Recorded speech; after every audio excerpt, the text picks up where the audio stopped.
മഹാനായ ഈസ നബി അലൈഹിസ്സലാം ഇവൻ ഈ വലസുന്ന കാലത്ത് ഇറങ്ങാൻ പോകുന്നു. യൻസിലു അലൽ മനാറത്തിൽ ബൈളാഇ ശർഖിയ ദിമഷ്ക്, ഡമസ്കസിന്റെ സിറിയയുടെ തലസ്ഥാനമായ ഡമസ്കസിന്റെ ഈസ്റ്റ് ഭാഗത്തുള്ള ഒരു പള്ളിയുടെ വെളുത്ത രണ്ട് മുനാരത്തിലൂടെ സുബ്ഹി നിസ്കാര നേരത്ത് ഇറങ്ങി വരാൻ പോകുന്നു മഹാനായ ഈസ ഇബ്നു മറിയം അലൈഹിസ്സലാം. ആ പള്ളി പോലും ഇന്ന് നിലവിലുണ്ടെന്നാണ്. അൽ മസ്ജിദുൽ അമവിയ്യ ജോർഡാനിലൊക്കെ ടൂർ പോകുന്ന ആൾക്കാർ കണ്ടിട്ടുണ്ടത്. ഇന്ന് നിലവിലുള്ള പള്ളിയാണ്. ആ പള്ളി 100-600ഓളം കൊല്ലമായി അത് പരിപാലിക്കപ്പെട്ടു പോരാണ്, അതവിടെ നിലനിർത്തുകയാണ്. ആ പള്ളിയിലൂടെയാണ് ഇറങ്ങി വരിക ഈസ നബി അലൈഹിസ്സലാത്തു വസ്സലാം. അതിന്റെ സ്ഥലം പോലും ഇന്ന് റെഡിയാണ്. യൻസിലു അലൽ മനാറത്തിൽ ബൈളാഇ ശർഖിയ ദിമഷ്ക്, ഡമസ്കസിന്റെ കിഴക്ക് ഭാഗത്തുള്ള ഒരു പള്ളിയുടെ വെളുത്ത മുനാരത്തിലൂടെ രണ്ട് മലക്കുകളുടെ ചിറകുകളിൽ കൈവച്ചുകൊണ്ട് ഇറങ്ങി വരും സുബ്ഹി നിസ്കാര നേരത്ത് ഈസ ഇബ്നു മറിയം അലൈഹിസ്സലാം. അവരുടെ മുടിയിൽ നിന്നും കുളിച്ച വെള്ളത്തിന്റെ അടയാളം പോലോത്തത് യഖ്തുറു മിസ്ലുൽ ജുമാനി, മുത്തുപോലെയുള്ള തുള്ളികൾ അവരുടെ മുടിയിൽ നിന്ന് ഉറ്റിക്കൊണ്ടിരിക്കും. അങ്ങനെ മാലാഖമാരുടെ തോളിൽ കൈവച്ചുകൊണ്ട് മഹാനായ മറിയം ബീവിയുടെ പുത്രൻ ഈസ നബി അലൈഹിസ്സലാം ആ ഡമസ്കസിന്റെ കിഴക്ക് ഭാഗത്തുള്ള പള്ളിയുടെ മുനാരത്തിലൂടെ സുബ്ഹി നിസ്കാര നേരത്ത് ഇറങ്ങി വരും. അങ്ങനെ ഇറങ്ങി വരുമ്പോ പള്ളിയുടെ ഉള്ളിൽ സുബ്ഹി നിസ്കാരത്തിന് ഇമാമ നിൽക്കാൻ കാത്തിരിക്കുന്നുണ്ട് മഹാനായ ഇമാമുന മഹ്ദി റളിയല്ലാഹു അൻഹു. മുസ്ലിം ഉമ്മത്തിന് നേതൃത്വം കൊടുക്കാൻ പോകുന്ന ഇമാമുന മഹ്ദി ഇമാം അവിടെ ഉണ്ടായിരിക്കും. മഹ്ദി ഇമാം അവിടെ ഇരിക്കുന്നുണ്ട്. നിസ്കാരത്തിന്റെ നേരത്ത് ഈസ നബി വരുമ്പോൾ ഫയഅരിഫുൽ മഹ്ദിയു, മഹ്ദി ഇമാം അവരെ കണ്ടാൽ തിരിച്ചറിയുമെന്നും റസൂലുള്ളാഹി സ്വല്ലല്ലാഹു അലൈഹി വസല്ലം അൽ മഹ്ദിയു മിൻ അസ്റതി മിൻ ഔലാദി ഫാത്തിമ യുവാതി ഇസ്മുഹു ഇസ്മി വസ്മു അബീഹി ഇസ്മ അബീ ഖൽഖുഹു ഖൽഖി, എന്റെ ശരീരം പോലെ ശരീരമുള്ള ആളാണ് നബി തങ്ങൾ പറയുമായിരുന്നു. മഹ്ദി എന്ന് പറയുന്ന ആൾ എന്നെ പോലെയുള്ള ആൾ, എന്റെ പേരുണ്ടവർക്ക് എന്റെ വാപ്പയുടെ പേരാണ് അവരുടെ ഉപ്പയുടെ പേര്. മുഹമ്മദ് ബിൻ അബ്ദുല്ലാഹി, അല്ലാഹുവിന്റെ റസൂലിന്റെ തറവാടിലൂടെ വരുന്ന ഫാത്തിമ ബീവിയുടെ ഹസൻ ഹുസൈൻ റളിയല്ലാഹു അൻഹുമയിലൂടെ കടന്നു വരുന്ന ഒരു സയ്യിദാണ്, ഒരു തങ്ങളാണ് ഇമാമുന മഹ്ദി റളിയല്ലാഹു അൻഹു. വരുന്നത് കേരളത്തിൽ നിന്നല്ല, ഇന്ത്യയിൽ നിന്നല്ല, പക്ഷേ ഏഷ്യയിൽ നിന്ന്.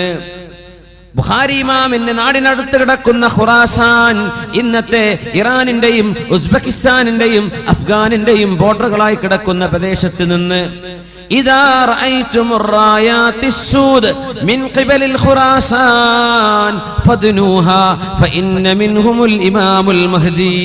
ഖുറാസാനിന്റെ ഭാഗത്ത് നിന്ന് കറുത്ത കൊടി പിടിച്ചൊരു സംഘം വരുന്നത് കണ്ടാൽ നിങ്ങൾ അവരെ പോയി സ്വീകരിക്കണേ, അവരിലുണ്ടാകും എന്റെ പൗത്രനായ മഹ്ദി, അവരുടെ ഉണ്ടാകുമെന്ന് അഷ്റഫുൽ ഖൽഖ് റസൂലുള്ളാഹി സ്വല്ലല്ലാഹു. അതുകൊണ്ടാണ് അവിടുത്തെ കുറെ സംഘടനകൾ, അഫ്ഗാനിലൊക്കെ പല സംഘടനകളും ഈ കറുത്ത കൊടി ഉണ്ടാക്കാൻ കാരണം. താലിബാൻ അടക്കം ഈ കറുത്ത കൊടി പിടിക്കുന്നത് മഹ്ദിയുടെ പക്ഷക്കാരാണെന്ന് വരുത്തി തീർക്കാനാ. അങ്ങനെ 30ഓളം കള്ളസംഘങ്ങൾ വരുമെന്നും റസൂലുള്ളാഹി സ്വല്ലല്ലാഹു അലൈഹി വസല്ലം. മഹ്ദി ഇമാം ഹജ്ജിന് വരുന്ന സമയത്ത് അവിടെ വെച്ചാണ് ലോകത്തുള്ള ആലിമീങ്ങൾ തിരിച്ചറിയുന്നത് ഇത് മഹ്ദിയാണെന്ന്. ഉമ്മ വെക്കുന്ന പേരല്ല അത്, ഉമ്മ വെച്ച പേര് മുഹമ്മദ് എന്നാണ്, വാപ്പയുടെ പേര് അബ്ദുള്ള എന്നാണ്. ഇത് മഹ്ദിയാണ്, ബൈഅത്ത് ചെയ്തോളൂ എന്ന് മാലാഖമാർ നിരന്തരം വിളിച്ചു പറയുന്നത് അവിടെ കൂടിയ 7ഓളം പ്രമുഖരായ ആലിമീങ്ങൾ കേൾക്കുമെന്നും അവരാണ് മഹ്ദി ഇമാമിനെ ബൈഅത്ത് ചെയ്യുന്നത്, അവരാണ് പ്രഖ്യാപിക്കുന്നത് ഇത് മഹ്ദിയാണ്. ആ മഹാനായ അല്ലാഹുവിന്റെ റസൂലിന്റെ തറവാടിലൂടെ വരുന്ന പുത്രൻ വരാൻ പോകുന്നത് യംലഉൽ അർള ഖിസ്തൻ വഅദിലാ കമാ മുലിഅതു ദുൽമൻ വജൗറാ.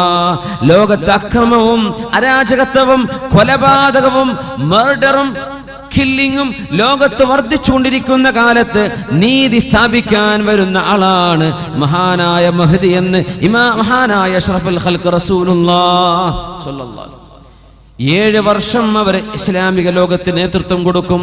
ഒരു ഖലീഫയായി, അള്ളാന്റെ റസൂലിന്റെ ഖലീഫമാരുണ്ടായ പോലെ ഒരു ഖലീഫയായി, ലോക മുസ്ലിമീങ്ങൾക്ക് ഒരു അമീറായി ഇമാമുന മഹദി 7 വർഷം നയിക്കുകയും ആ സമയത്താണ് അൽ മൽഹമത്തുൽ കുബ്ര എന്ന് പറഞ്ഞ മഹായുദ്ധങ്ങൾ നടക്കാൻ പോകുന്നത്.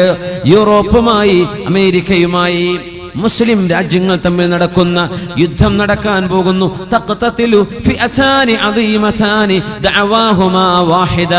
അൽ മൽഹമത്തുൽ കുബ്ര എന്ന മഹാനായ അബൂ നഈം അടക്കമുള്ള ആളുകൾ കിതാബുൽ മലാഹിം, മൽഹമത്ത് അന്ത്യനാളിനോട് മുമ്പ് നടക്കാൻ പോകുന്ന മഹായുദ്ധങ്ങളെ സംബന്ധിച്ച് പറഞ്ഞിട്ടുണ്ട്. ഇന്ന് നടക്കുന്ന ഒരുപാട് സംഭവങ്ങൾ ആ സാഹചര്യങ്ങളെ ഒരുക്കിക്കൊണ്ടിരിക്കുകയാണ്. ഫസാദുശ്ശാമി ഫസാദുദ്ദുന്യാ, സിറിയയിൽ പ്രശ്നമുണ്ടാകുന്നത്. ഫസാദുശ്ശാം, ഷാമിന്റെ പ്രദേശങ്ങളിൽ പ്രശ്നങ്ങൾ ഉണ്ടാകുന്നത് ലോകത്തിന്റെ അസമാധാനത്തിന് കാരണമാകുമെന്ന് പറഞ്ഞിട്ടുണ്ട് പരിശുദ്ധ റസൂലുള്ളാഹി സ്വല്ലല്ലാഹു അലൈഹി വസല്ലം. ബഷാറുൽ അസദിന്റെയോ അവന്റെ കൂട്ടാളികളുടെയോ ഭരണം മൂലമോ അല്ലാതെയോ സിറിയയിൽ നടന്നുകൊണ്ടിരിക്കുന്ന പ്രശ്നങ്ങൾ ഇമാമുന മഹ്ദി റളിയല്ലാഹു അൻഹുവിന്റെ വരവിന് ആക്കം കൂട്ടുന്ന സംഗതികളാണ്. ഫലസ്തീനിൽ നടക്കുന്ന പ്രശ്നം അതാണ്. ലിബിയയിലും ഇറാഖിലും ഈജിപ്തിലും നടക്കുന്ന പ്രശ്നങ്ങൾ, ഈ പൊളിറ്റിക്കൽ അൺറസ്റ്റ്, ഈ കാലഘട്ടങ്ങളിലാണ് ഇമാമുന മഹദിയെ മുസ്ലിം ലോകം പ്രതീക്ഷിച്ചു കൊണ്ടിരിക്കുന്നത്. യംലഉൽ അർള ഖിസ്തൻ വഅദ്ലാ കമാ മുലിഅത് ദുൽമൻ വജൗറാ. മുസ്ലിമീങ്ങൾക്കെതിരെ അക്രമവും മുസ്ലിമീങ്ങൾക്കെതിരെ കൊടും ക്രൂരതയും അനീതിയും നടക്കുന്ന കാലത്താണ് മഹദി ഇമാം പുറപ്പെടുകയെന്ന് മുഹമ്മദ് മുസ്തഫ റസൂലുള്ളാഹി. ഹബീബായ നബിയുടെ വാക്കുകൾ ഓരോന്നോരോന്നായി പുലർന്നു കഴിഞ്ഞ് നമ്മൾ കണ്ടില്ലേ? പരിശുദ്ധ ഖുർആനിന്റെ വാക്കുകൾ പുലർന്ന് നമ്മൾ കണ്ടില്ലേ? ഇനി പുലരാനുള്ള, കാണാൻ പോകുന്ന കഥകൾ, കാണാൻ പോകുന്ന സംഭവങ്ങൾ അക്കമിട്ട് പഠിപ്പിക്കുകയാണ് അഷ്റഫുൽ ഖൽഖ് റസൂലുള്ളാഹ് സ്വല്ലല്ലാഹു. മസീഹുദ് ദജ്ജാൽ അവിടെയുണ്ട്, അവൻ നടന്നുകൊണ്ടിരിക്കുന്നുണ്ട്. സിറിയയിലെ പള്ളികളിൽ ബാരിക്കേഡ് വെച്ചിട്ടുണ്ടാകുമെന്നാണ്. പള്ളികളൊക്കെ സീൽ ചെയ്തിട്ടുണ്ടാവും, പൊതുജനങ്ങൾ കടക്കാൻ പറ്റുന്ന രീതിയിൽ. മഹദി ഇമാമും ഏതാനും മുഅ്മിനീങ്ങളും സുബ്ഹി നിസ്കാരത്തിന് കാത്തു നിൽക്കുമ്പോൾ മാലാഖമാരുടെ തോളിൽ കൈവച്ചുകൊണ്ട് ഇറങ്ങി വരുന്ന ഈസ ഇബ്നു മറിയം അലൈഹിസ്സലാം നബി ഇറങ്ങി വരാണ്. മഹദി ഇമാം പറയും, ഈസ നബിയെ നിങ്ങൾ ഇമാമ് നിൽക്കുക, തഖദ്ദം, നിങ്ങൾ ഇമാമ് നിൽക്കിയെന്ന് പറയും. ഇമാമുക്കും മിൻകും, നിങ്ങളുടെ ഇമാം നിങ്ങളിൽ നിന്നുള്ള ഒരാളാവട്ടെ, ഞാൻ നിൽക്കില്ല, നിങ്ങളിൽ ഒരാൾ. ഫയതഖദ്ദമുൽ മഹ്ദിയു, അന്നേരം മഹദി ഇമാം മിഹ്റാബിലേക്ക് നിൽക്കുകയും ഈസാ നബി മഅ്മൂമായി ആദ്യത്തെ ഭൂമിയിലെ സുബ്ഹി ഈസാ നബി അലൈഹിസ്സലാം ഈ ഉമ്മത്തിന്റെ കൂടെ നിസ്കരിക്കുമെന്ന് റസൂലുള്ളാഹ് സ്വല്ലല്ലാഹു അലൈഹി വസല്ലം. പിന്നെയാണ് ഈസാ നബി അലൈഹിസ്സലാം മസീഹുദ് ദജ്ജാലിനെ തേടി പുറപ്പെടുന്നത്. ഫയറാഹുൽ മസീഹുദ് ദജ്ജാൽ, മസീഹുദ് ദജ്ജാൽ ഈസാ നബിയെ കാണും. ഫയദൂബു കമാ യദൂബുൽ മിൽഹു ഫിൽ മാ, ഈസാ നബിയെ കാണുമ്പോഴേക്കും ഉപ്പ് വെള്ളത്തിൽ അലിയുന്ന പോലെ മസീഹുദ് ദജ്ജാൽ വിറച്ചലിഞ്ഞുകൊണ്ടിരിക്കും.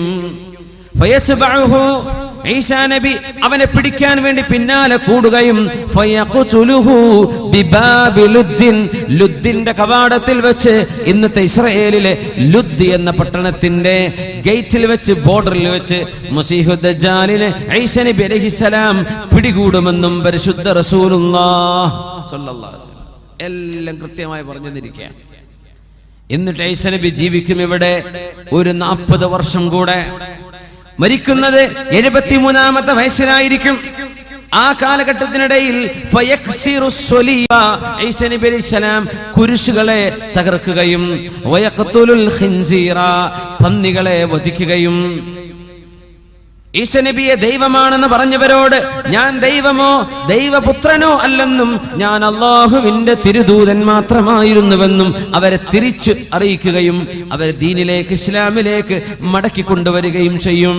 വഇം മിൻ അഹ്ലിൽ കിതാബി ഇല്ലാ ലയുഅ്മിനന്ന ബിഹി ഖബ്ല മൗതി. ഈസാ നബി വഫാത്താകുന്നതിന്റെ മുമ്പ് സർവ്വ കിതാബിന്റെ ആളുകളും ക്രിസ്ത്യാനികളും ജൂതന്മാരും അല്ലാഹുവിൽ വിശ്വസിക്കുക തന്നെ ചെയ്യും. പരിശുദ്ധ ഖുർആൻ. എന്താ ഇന്നും ക്രിസ്ത്യാനികൾ ഈസ നബി വരുന്നവരെ, ഈസ നബി വന്നാൽ അവർ വഫാത്താകുന്നതിന്റെ മുമ്പ് ഖബല മൗതിഹി, ഈസാ നബി മൗത്തായിട്ടില്ല. ഈസാ നബി വഫാത്താകുന്നതിന്റെ മുമ്പ് എല്ലാ വേദം നൽകപ്പെട്ടവരും ക്രിസ്ത്യാനികളും ജൂതന്മാരും അടക്കമുള്ളവർ അല്ലാഹുവിന്റെ സത്യമായ ദീൻ ഇസ്ലാം ശരിയാണെന്നവർക്ക് ബോധിക്കുക തന്നെ ചെയ്യും. അതിന് വരുന്ന മഹാനായ ഈസ നബി അലൈഹിസ്സലാത്തു വസ്സലാം. കല്യാണം കഴിക്കും, മക്കള് ജനിക്കും. പരിശുദ്ധമായ റൗള ഷരീഫിൽ അല്ലാഹുവിന്റെ റസൂലിന്റെ റൗളയുടെ അരികത്ത് തന്നെ അവർക്ക് ഖബർ കുഴിക്കപ്പെടുമെന്നും പരിശുദ്ധ ഹദീസുകളിൽ കാണാൻ കഴിയും. യാ അല്ലാഹ്, എന്തായിരിക്കും അവസ്ഥ അല്ലേ? ഈസാ നബി വന്ന ആദ്യത്തെ 2 ദിവസമൊക്കെ പത്രങ്ങൾ അങ്ങനെ എഴുതും, ന്യൂസിലൊക്കെ അങ്ങനെ കാണും. പിന്നെ നമുക്കൊരു സാധാരണ സംഭവം അങ്ങനെ ഉണ്ടാവുക. മസീഹ് ദജ്ജാൽ വന്നോ, പടച്ചോനെ വന്നോ, വന്നു എന്നിട്ട് ആയിക്കഴിഞ്ഞ് ആദ്യത്തെ കുറച്ച് ദിവസം സർവ്വസ്ഥന്മാരും വേള തന്നെയാക്കാറ് എല്ലാ മെമ്പറിലും മസീഹ് ദജ്ജാൽ. പിന്നെ നമ്മള് അപ്പൊ അയാൾ ഇവിടെ ഉണ്ടല്ലോ, പിന്നെ അശ്രദ്ധയിലായി പോകുന്ന. സുബ്ഹാനല്ലാഹ്, ആ ഗൗരവം നഷ്ടപ്പെടുന്നു. അല്ലാഹു കാക്കട്ടെ, നമ്മുടെ ഈമാൻ അല്ലാഹു ഖബൂലാക്കുമാറാകട്ടെ. അതുകൊണ്ടാണ് അത്തഹിയാത്തിന്റെ അവസാനത്തിൽ പോലും വമിൻ ഫിത്നത്തിൽ മഹ്യാ വൽ മമാതി വമിൻ ഫിത്നത്തിൽ മസീഹിദ് ദജ്ജാൽ, അല്ലാഹുവേ മസീഹുദ് ദജ്ജാലിന്റെ ഫിത്നയിൽ നിന്ന് കാവൽ തരയണമേ. ദുആ ഇറക്കാൻ പറഞ്ഞു. അല്ലാഹു നമുക്ക് കാവൽ തരട്ടെ. ഈസാ നബി അലൈഹിസ്സലാം വലിയ ത്യാഗം ചെയ്യാൻ പോകുന്ന നബിയാണ്. മഹാനായ ഈസാ നബി അലൈഹിസ്സലാം വരുമ്പോഴേക്കും യഅജൂജ് മഅജൂജുകളെ അല്ലാഹു അയച്ചിട്ടുണ്ടാകും. യഅജൂജ് മഅജൂജുകൾ സൂറത്തുൽ കഹ്ഫിൽ തന്നെ അവസാന ഭാഗത്ത് യഅജൂജ് മഅജൂജിനെ കുറിച്ചൊരു പരാമർശമുണ്ട്. ആ ആയത്താണ് ഞാൻ ആദ്യത്തിൽ ഓതി വെച്ചത്. ബിസ്മില്ലാഹിർ റഹ്മാനിർ റഹീം. حتى إذا بلغ بين السدين وجد من دونهما قوما لا يكادون يفقهون قولا قالوا يا ذا القرنين إن يأجوج ومأجوج مفسدون في الأرض فهل نجعل لك خرجا على أن تجعل بيننا وبينهم سدا قال ما مكني فيه ربي خير فأعينوني بقوة أجعل بينكم وبينهم ردما آتوني زبر الحديد حتى إذا ساوى بين الصدفين قال انفخوا حتى إذا جعله نارا قال آتوني أفرغ عليه قطرا فما استطاعوا أن يظهروه وما استطاعوا له نقبا قال هذا رحمة من ربي فإذا جاء وعد